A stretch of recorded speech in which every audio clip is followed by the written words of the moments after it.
Welcome back to our channel પૂર્વ પ્રાચી. અને કેમ છો તમે બધા? આઈ હોપ કે તમે બધા ફાઇન છો. અમે બી થઈ ગયા, કારણ કે જે અમને હળદો લાગ્યો હતો એનો અમે 4-5 બ્રેક લીધી, 4-5 પછી અમે બેક છે. અને આજે બી અમે ધમાકો કરવાના છે ઘરમાં, આખું ઘર બાળી અમે બેકિંગ કરવાના ગાઈસ. એટલે બેકિંગ ઇઝ ઇક્વલ્સ ટુ આખું ઘર બળી. Not baking, it's baking just વગર નહીં વસ્તુ કરવાની. ના બેકિંગ વાળી કરશું. થોડું તો છે. સો યા ગાઈસ, અમે કંઈક બનાવવાના છે આજે. અને ચૂપ રહે ને. મ્યાઉ મ્યાઉ મ્યાઉ મ્યાઉ આ સોંગ તમે સાંભળ્યું હશે ગાઈસ. મને બહુ જ હેડેક છે હમણાં. મને વોમિટ બી થઈ હતી, મમ્મીને બી ખબર છે. અને હવે વીકનેસ થોડી છે. અને મેં ઓરેન્જ ખાધું અને ઓરેન્જમાંથી મને ટેસ્ટ નહોતું આવતું, કારણ કે મમ્માએ કીધું કે તબિયત ખરાબ છે ને. કઈ તબિયત ખરાબ નહીં ગાઈઝ, એને છે ને વોમિટ જેવું થાય છે. કેમ થાય છે? કારણ કે એ છે ને ગુંગળાઈને એક રૂમમાં પડી રહી હોય ને એટલે ગરમી લાગે છે યાર. હા માથું બહુ દુખાય છે સખત. આ બંકો આટલો ફાસ્ટ પપ્પાએ કર્યો છે ને. આ બધું બહુ જ દુખાય છે સખત, લાઈક. હા. અને ગાઈઝ અસાઇનમેન્ટ લખવાના છે. અને પ્લસ પોઈન્ટ કે આપણે મેચ હારી ગયા, ટેસ્ટ મેચ. દુઃખ થાય. હા નહીં તો.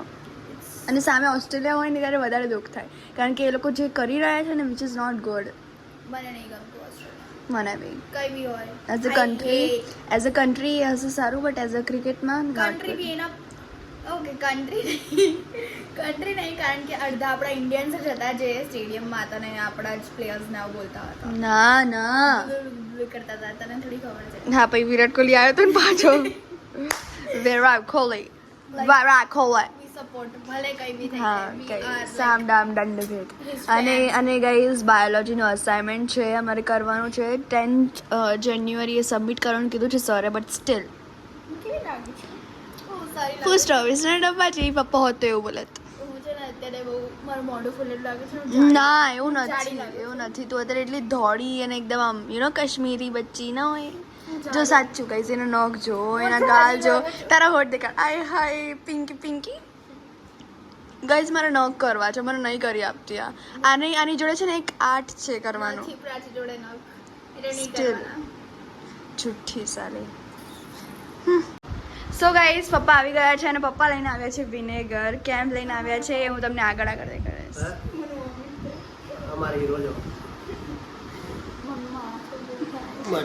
ગાઈઝ ત્યાં એક હીરાભાઈ બી હતા. શું મને યાદ આવ્યું તો મેં કીધું. અને મેં હજી બાથ નથી લીધો, કારણ કે આઈ વોન્ટ કે હું જે કામ કરું ને પછી શાંતિથી લઉં બાથ. એટલે પપ્પા જ્યારે સૂતા હોય ને એમને ફૂલ ડિસ્ટર્બ કરું. અને આજે અમે લોકો છે ને મસ્તી કરવાના છે આજનો દિવસ, કારણ કે આજે 30 તારીખ છે અને કાલે 31 છે. રોજ મસ્તી જ કરો તમે. આઈ નો. અને ગાઈઝ હવે લખવું પડશે ને તો પછી પ્રોબ્લેમ થઈ બસ ગઈ. હવે આ છેલ્લું વર્ષ છે, ભાઈ અમારે પણ નહીં ભણવાનું. હાય ના, એવું ના હોય, ભણવું પડે. અને ગાઈઝ ચલો હવે ફટાફટ હું જે તમને વસ્તુ કહેતી હતી એ કરી લઈએ. પહેલાં તો અમે લંચ કરશું, તો let's go guys. So guys મેં તમને જેમ કીધું હતું કે જમવા બેસી જઈશું ને. આજે જમવામાં બને છે કઢી, રોટલો અને આ જે બટેકા છે ને ખાલી શોર્ટ કર્યા છે, એકદમ ફ્રેન્ચ ફ્રાઈઝ જેવા, ખાલી પેન ફ્રાઈડ ફ્રેન્ચ ફ્રાઈઝ કરી છે. હા. અને સાથે સાથે પેલું બી બન્યું છે, શું કહેવાય, ખીચડી બી પપ્પા માટે. હા એકચ્યુઅલી. સો ચલો ગાઈઝ હવે ખાઈ લઈએ, મને બહુ ભૂખ લાગે છે એટલે. ઓહો પૂર્વા તો ફૂલ ફોર્મમાં. અને ગાઈઝ જે ચીઝ કેક અમે જે બનાવવાના છે, હા મેં તમને કહી દીધું. તો ગાઈઝ એકચ્યુઅલી અમે ચીઝ કેક બનાવશું, બટ અમે બહુ નહીં દેખાડી શકીએ, કારણ કે અમે બી ખુદ રેસીપી જોઈને બનાવવાના છે. સો નેક્સ્ટ ટાઈમ અમે કાલે કંઈક બીજું બનાવવાના છે, તો કાલે જે બનાવવાના છે ને એમાં તો હું પ્રો છું, એટલે એ દેખાડીશું તમને. મને માથું દુખાય છે, પણ હું અત્યારે થોડું ખાઈશ અને વધારે નહીં ખાઉં, કારણ કે વોમિટ થઈ હતી એટલે એકદમ ઓછું ખાઈશું. યા સો સ્ટે ટ્યુન ગાઈઝ, પછી મળીએ. સો ગાઈઝ મેં ફ્રીજમાં મૂકી હતી. આ છે cheese cake. Chocolate cheese cake.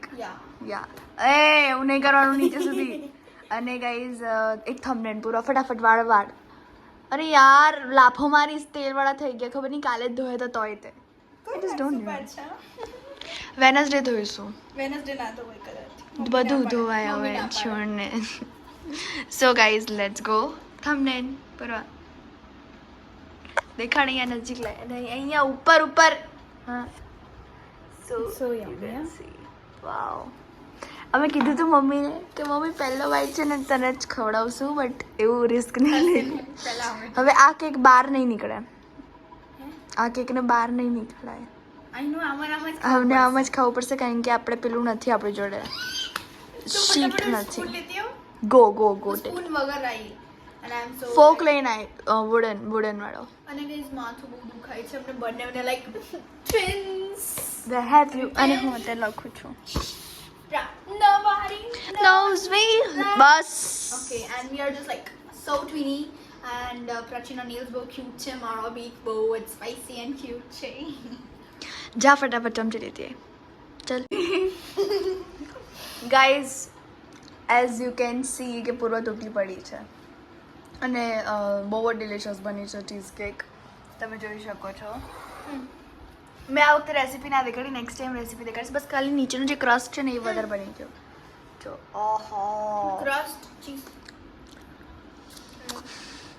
Cream cheese કહેવાય એના,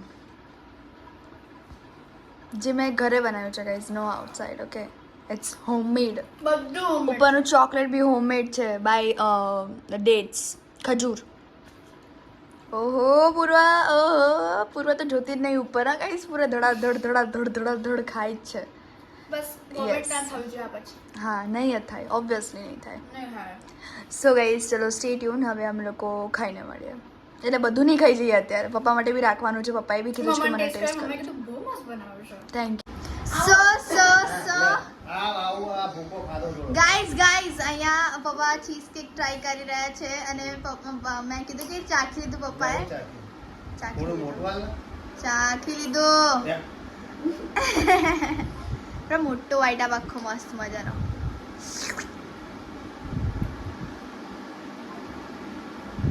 how is it? Homemade chocolate છે. How is it?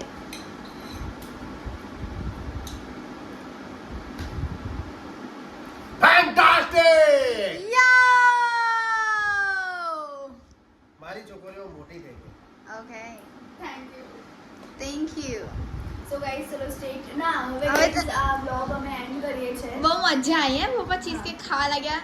બસ હવે બચાવજો મારી માટે. મિસ્ટેક થઈ ગઈ છે. નીચેનું જે ક્રસ્ટ છે ને એ થોડું પતલું બનાવવાનું હતું અને જે વ્હાઈટ પોર્શન છે એ થોડું જાડું બનાવવાનું હતું બટ ઊંધું થઈ ગયું. Yeah. બટ મિસ્ટેકથી જ માણસ શીખે. એન્ડ ગાઈઝ વી હોપ કે તમને અમારો આ વ્લોગ ગમ્યો અને જો ગમ્યો હોય તો લાઈક કરજો, શેર કરજો, કમેન્ટ કરવાનું ભૂલતા નહીં કે શું તમને પણ આની રેસીપી જોઈએ છે.